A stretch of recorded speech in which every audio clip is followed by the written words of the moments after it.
I know that things are pretty bad right now, and that kind of seems like a little bit of an understatement. You're 1-5. Nobody ever thought you'd be here, like ever. Nonetheless, the 2025 season, well, here you are after 6 weeks. There's nothing you could do about it.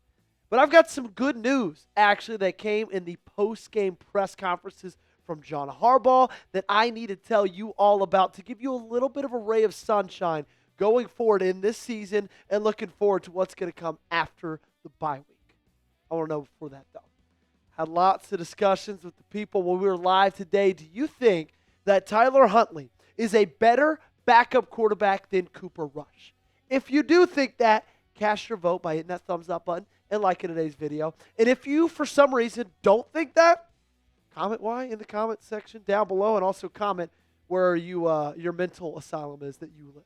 Jeff Zrebeck tweeted out after John Harbaugh spoke to the media saying Harbaugh said that he expects both Lamar Jackson and Roquan Smith to be back after the bye week. Now, he said it wasn't guaranteed.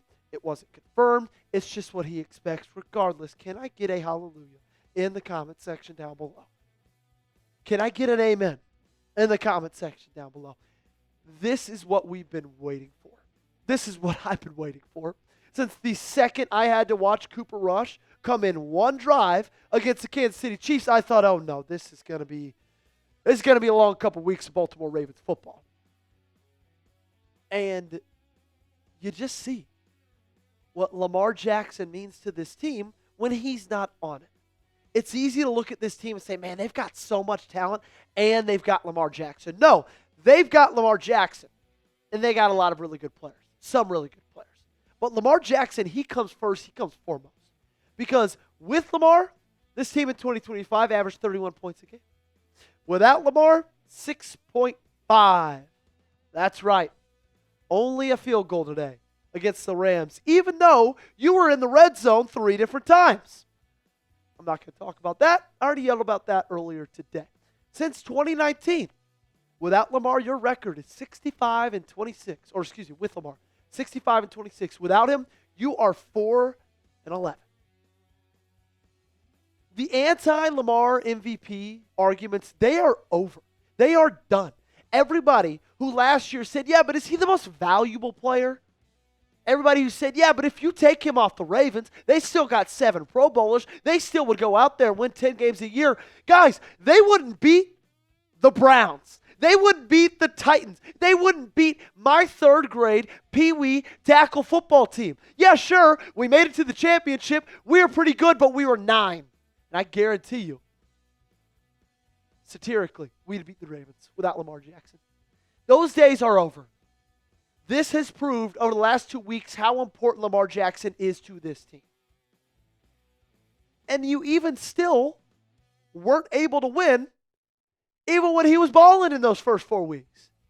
Touchdown, passes, 10, first in football. Quarterback rating, passer rating, 130.5, first. Team points per game, 32.8, third. And your defense still wasn't good enough at spots, a lot of spots, to win those football games. If you have Lamar Jackson, I said this before the season, and I don't care how this season has gone. I mean this. I believe it with every fiber of my being. You can win every game you play if you have Lamar Jackson. You can. I know it doesn't feel like it right now because we didn't really see it even when he was playing. You can win every game you play with Lamar. And now he's going to be back against Chicago. We're going to talk about the schedule in a little bit. There are some very, very winnable games in the future for Baltimore. What is your excitement level to see Lamar play again? Scale it for me 1 to 100. If anybody is under 100, you are certified insane. Okay? You let me know in the comment section down below. We got a lot more to talk about. Some good news still coming up, but I got some great news coming from our friends at PrizePicks. If you download the PrizePicks app today, use our code CLNS, you get $50 in lineups. All you got to do is play your first $5 lineup. You and I make decisions every single day. But the cool thing is, with our friends at PrizePicks, being right can get you paid. So don't miss any of the excitement this season on PrizePicks, where it's good to be right. PrizePicks is the only app that offers stacks, meaning you can pick the same player up to 3 times in the same lineup. Want to pick more on Josh Allen's pass yards, rush yards, and touchdowns? Now you can pick all of them in the same lineup only on PrizePicks. Follow other PrizePicks players directly on the app and copy their lineup in just one click.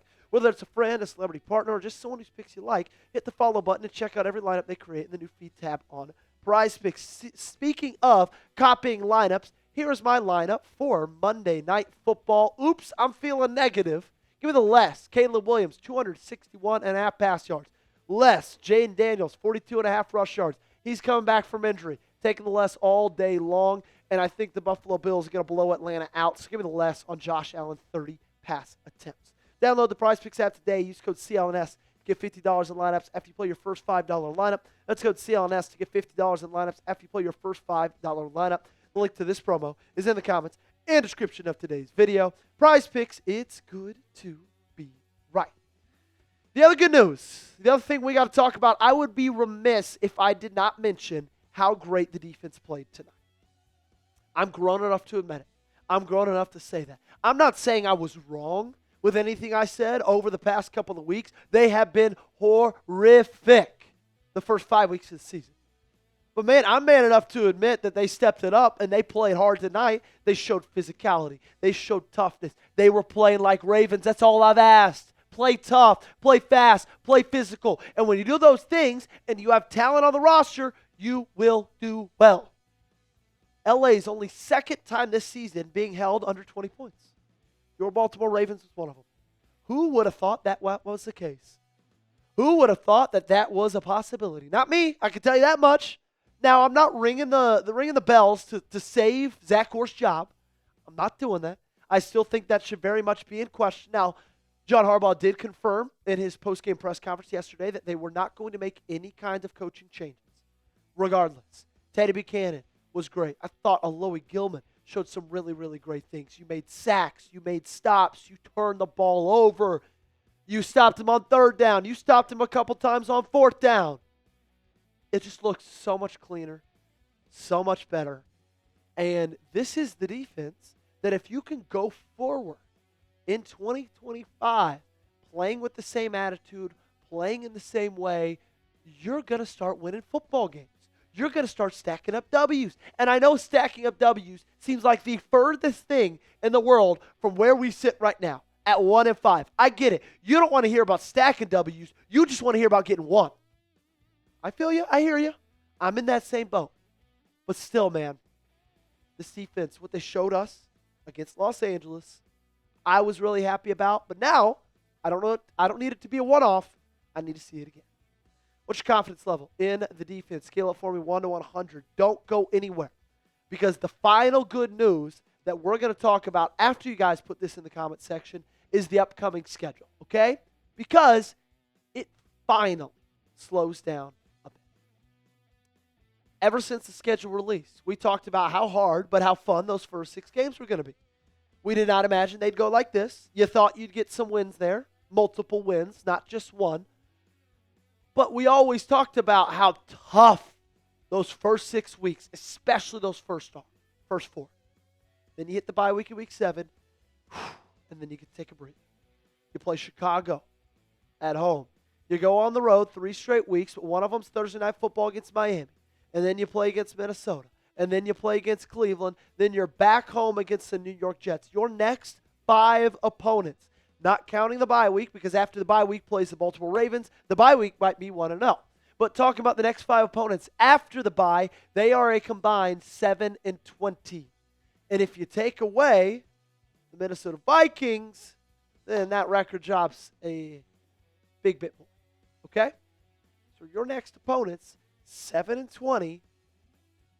Guys, you go undefeated. You kind of have to go undefeated. You've put yourself in a position where you need 8 wins in your last 11 games, and playing 5 teams that have a combined record of 7-20, you got to win those ball games. Because then after that, sure, you get to play the Joe Burrow-less Cincinnati Bengals, but then you have to play Pittsburgh. They've always given you troubles. Week 15, Joe Burrow might be back at Cincinnati. New England looks good. You got to go on the road to Green Bay, and then you got to end the season on the road to the Pittsburgh Steelers.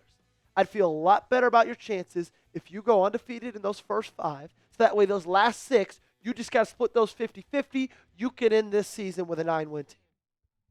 And hell, I would sign up for that right now.